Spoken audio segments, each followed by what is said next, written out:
Hey guys, Health Coach Danielle here. I want to talk to you today about how we can eliminate arginine from the body and therefore starve viruses and starve cancer.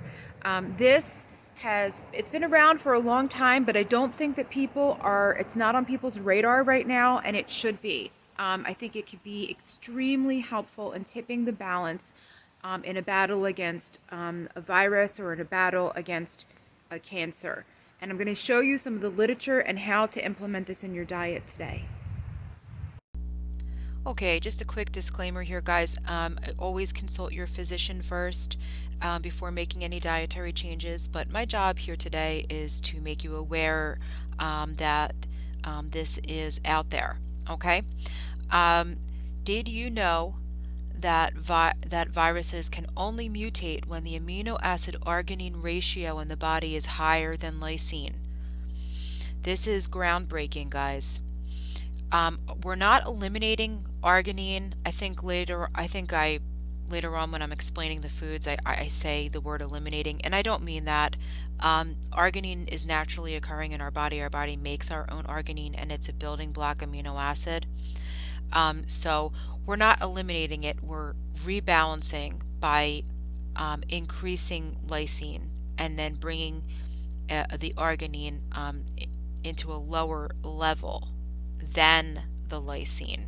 Okay, and that's where the magic happens. That's where we start to defeat viruses, cancer, inflammation, cardiovascular disease, diabetes, and other inflammatory conditions, autoimmune diseases.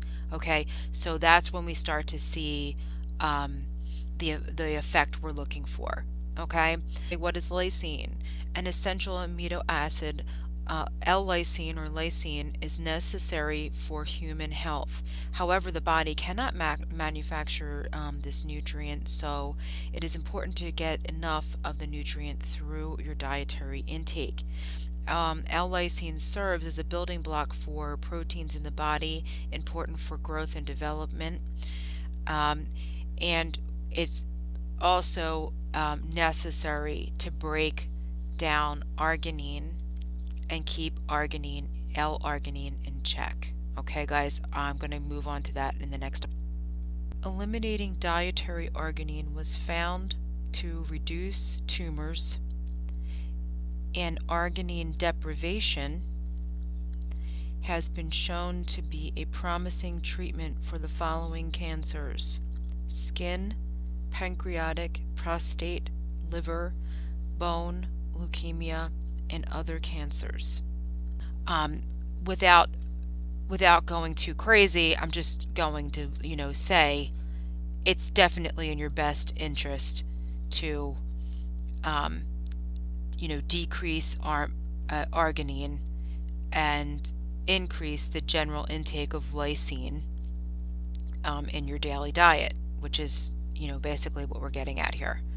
All right, so lysine is needed for so many basic bodily functions that a deficiency of lysine in our diet would contribute to a broad range of serious health problems. Yet, although lysine is readily available in protein foods, for a number of reasons it is difficult to consume an adequate lysine 30 milligram per kilogram in the typical American diet. This was recognized in the 1950s when Congress considered fortifying bread with lysine, but this never happened. Traditionally, people have included high lysine cheese and fish in their regular diet, but both foods are eaten far more in European countries than in the US. In Asian countries, where they eat little dairy but a lot of grains, fish consumption is very high. In fact, Japanese eat more than 3 times more fish than we do in the US. Also, ginger is widely used, and ginger contains a digestive enzyme, trypsin, which digests the arginine. A big issue is the amino acid arginine limits availability of lysine. Plus, an excess of arginine causes many problems. These amino acids need to be balanced in a diet as they are in traditional diets. So, possibly the Mediterranean diet, guys. Grains, nuts, seeds, and some legumes are much higher in arginine. Historically, grains like wheat, rye, millet, rice, quinoa were ground into flour, then fermented for many hours. Okay, the fermentation is a big key here. Big. Examples are sourdough bread, but real sourdough bread, okay? Not the faux sourdough bread that you buy in the supermarket today, okay? They're talking about the sourdough bread that's actually made through yeast fermentation in your kitchen and then cooked, which, other than your local bakery, you're probably not going to find. Maybe a Whole Foods, maybe a Wegmans, or a Trader Joe's. I'm not trying to, but I'm just saying, I'm just making a point that they have sped up this sourdough bread process and changed it so that you have like the taste, but not the actual effects of the fermentation, not the actual health benefits of the real fermentation, and that's something to be aware of, is what I'm trying to say. Fermenting and lactobacteria break down arginine, increasing the ratio of lysine in wheat flour from 55% to 81%. Okay, so and I'm going to get this question because many people are going to say, oh my gosh, like I don't want to just eat meat and vegetables. And I get it. It's meat, vegetables, and some potatoes, and that's pretty much going to be your high lysine diet. Oh, and dairy. Sorry. So it's meat, vegetables, dairy, and sweet potatoes or baking potatoes, and with the exception of a few vegetables and a few fruits that are allowed on the diet. And I realize that people are going to want their bread, and my advice or my take on that is consider sprouted grain, consider fermented, and I believe that when you look it up, I mean, I'm going to try and look it up for you guys in a little bit. I think they said something about fermented rye bread, maybe like there's a specific grain that's better than other grains, but that's something that has to be looked into. What I say is where there's a will, there's a way. There's always a way. So if you want to do this diet, but you really want your bread, you're going to find a way to have your bread and still come out lysine dominant, still come out on top. Okay? Many of the foods we eat today are high in arginine, and our favorite wheat is the grain highest in arginine. Plus, we prepare wheat with little or no fermentation, and this is true, guys. Everything is done super quick now with with rapid yeast, and there is no fermentation, and therefore these proteins and the lectins, which is like another video, are not being broken down anymore. So we're getting poisoned by lectins, and we have way too many. I mean, I shouldn't say poisoned, that's maybe an exaggeration, but we're getting too much lectin, and we're getting too much arginine. Okay. Plus, we prepare the wheat with little or more no fermentation for bread, pizza, pasta, pitas, muffins, crackers, and other desserts. Popular foods that are much higher in arginine are, I just wanted to do this list real quick. High arginine food list real quick. Hummus, soy, peanuts, cornmeal, almonds, breakfast cereals, snack bars, flaxseed, rice, orange and grape juice, wine, and dark chocolate. Okay, pesticide exposure can be an important cause of lysine deficiency as well, guys, because common pesticides, fungicides, herbicides bind lysine. Also, cottonseed and cottonseed oil, which is prevalent in cattle feed, but also in some of our processed foods, guys, binds lysine as well. Okay, So it's eliminating that excess lysine from your diet because you're consuming maybe something processed with cottonseed oil, or perhaps consuming um, a poultry or a beef that has too much of this pesticide in it. It's an issue for the farm animals themselves, okay? And it's an issue in our meat, dairy, and eggs, okay? So this is one of the reasons why maybe we want to go for grass-fed. I think I'm doing it with everything now, dairy, eggs, and meat, okay?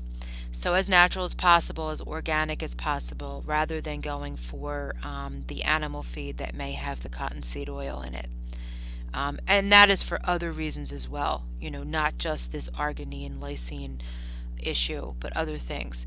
And then finally, sugar and physical and mental stress may be significant barriers to adequate lysine. Okay, that's interesting. Okay, so the sugar binds with the lysine when it's heated. I don't know if that is, maybe heated in our own body, or if that means when cooking, but I'm assuming probably both. And stress depletes lysine. Okay, so I didn't know that stress depleted lysine, but that's interesting. So many are chronically stressed today and could literally be short in lysine just simply for that reason. Okay, so real quick, guys, I want to go over the no-no foods that are higher in arginine. I don't have every single thing here, but it's going to give you the general idea. It's definitely grains and nuts and seeds are very high in arginine, okay? And they are going to exacerbate and enhance a virus or cancer, okay? Because they're going to feed the virus or they're going to feed the cancer. So if you are fighting a virus or cancer, you're going to want to stay away from these foods so that you don't feed it, okay? Sugar is a big no-no, okay? That probably goes without saying, but I guess, you know what? I'm just going to say it just in case. All right.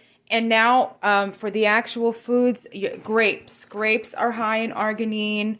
Of course, baked goods with flour and sugar like cookies. Oats are higher in arginine. Corn flour is going to be higher in arginine. Of course, your white flours, your baked goods. Peanut butters, whether it's peanut or sunflower or almond, it doesn't really matter. They're all higher in arginine, and they're going to be a no-no when you're fighting a virus. Okay, and then we have our bread products. Even though this is gluten-free, I would still advise, okay, we're not going to eat bread products because just grains, like just the rice flour, still is higher in arginine, okay? Nutella, obviously, it's made of hazelnuts, is going to be higher in arginine. Almonds, some oatmeal, popcorn, spaghetti, okay, pasta. We're going to stay away from these things. Coffee, caffeine. It's not the coffee itself, it's actually the caffeine, and it works on an enzyme that is used to break down arginine in the body. And because of that reason, because it prevents the breakdown of arginine in the body, because caffeine prevents the breakdown of arginine in the body, that's why we want to steer clear of caffeine when we're fighting. It's not just coffee. It's actually the caffeine, and we want to steer clear of that caffeine while we're fighting a virus, okay? Then we're going to move over to the yeses. Real quick, guys, I forgot to mention two other big no-nos for arginine, okay? So cocoa or chocolate is high in arginine, okay? This is going to exacerbate a virus or cancer when you're eating it. It's going to feed that virus. It's going to feed cancer. Okay, so it's something that you want to steer clear of, or you want to balance it very well with, possibly some milk. So maybe you're having chocolate milk. Okay, now that would work out because it's going to be higher in lysine because of the milk. Okay, and then the other thing I want to mention, which is also like another heartbreaker, especially for all of our vegans out there, and usually like I probably would be using this in my protein shake and everything, is your coconut milk, okay? And coconut is also higher in arginine, okay? So that's something to be aware of, okay? And again, there's some balancing acts that you can do, but in general, you're going to want to steer clear of these high arginine foods if you're not keeping them in check with something with high lysine, okay? Okay, guys, so for the yeses, we're basically all meats, all dairy, and then the fruits and the vegetables are a little bit more specific, and you can see that in the list that I'm going to link in the description box below. We have green beans are high in lysine, especially high in lysine.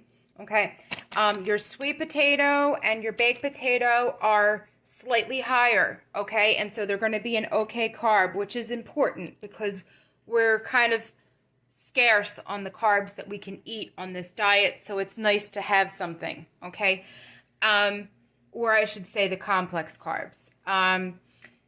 So the all meat, so it's going to be poultry, it's going to be turkey, it's going to be flounder, it's going to be salmon, burgers, all of that is going to be higher in lysine. All of your dairy, your cream cheeses, your block cheeses, your shredded cheeses, your American cheese, your provolone, all of your cheeses are going to be higher in lysine.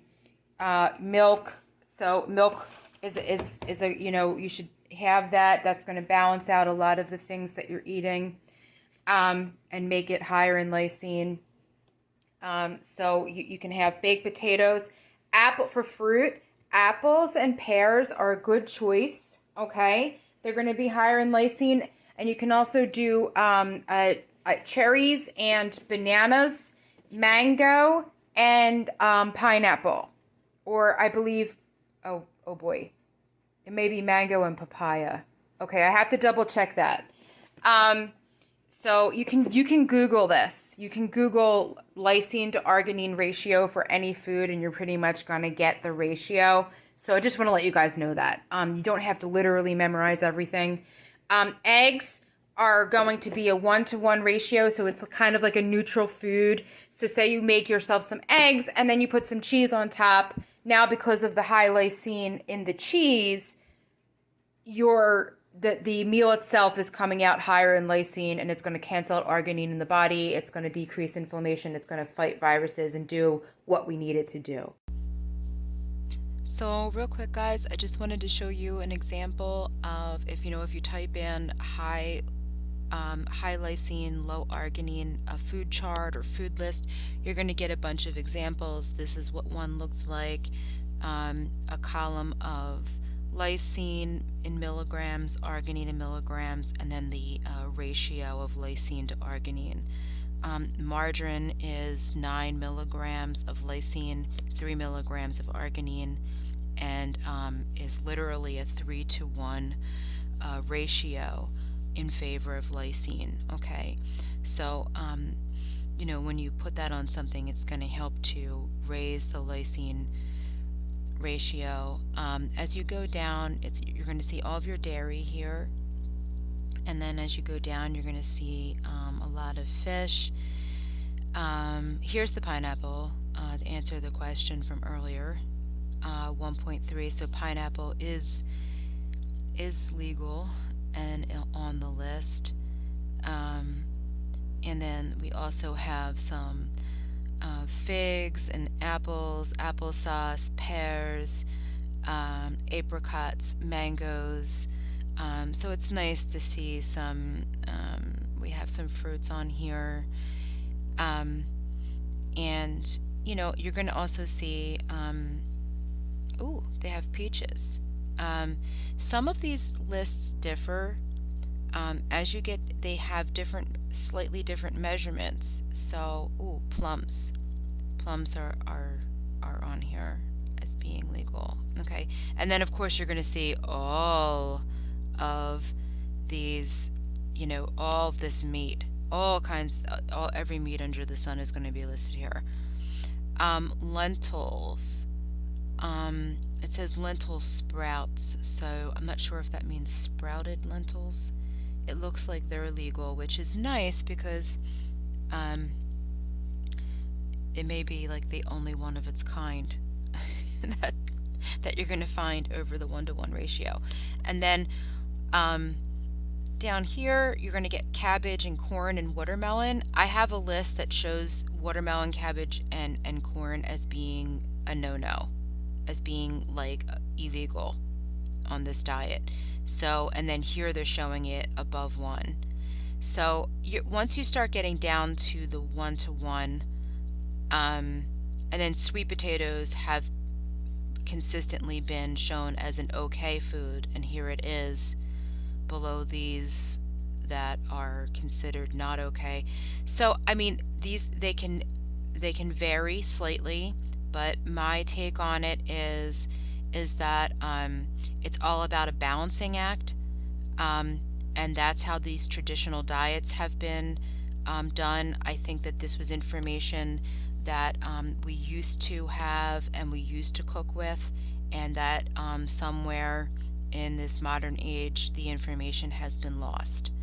And I think that if we want to tip the scales back to health, having a healthy understanding and recognition and application of these general principles is going to help out immensely. And then if you're seriously ill, you can look at it with more scrutiny and dissect and be stricter. Okay, so the information is out there. I put a banana in my smoothie, and I have a high lysine protein, and I use milk, so my protein shake is high lysine, and the banana is a 50-50. Okay, so with that in mind, I just wanted to touch on the grains because I know that people are going to be upset about their grains. And if you see here, real quick, rye is the grain with the lowest amount of arginine. Plus, it can be made into a sourdough bread, in which the lactobacteria remove more arginine than baker's yeast does. Okay, sourdough rye bread is the bread of choice in traditional cuisines of most of Northern Europe and Russia. Once again, you're getting the idea that, okay, we used to eat this way and we had less problems than we have now. And somehow we've forgotten that that this fermenting process for our grains is important, and also a soaking process. Is mentioned. It looks like they soak.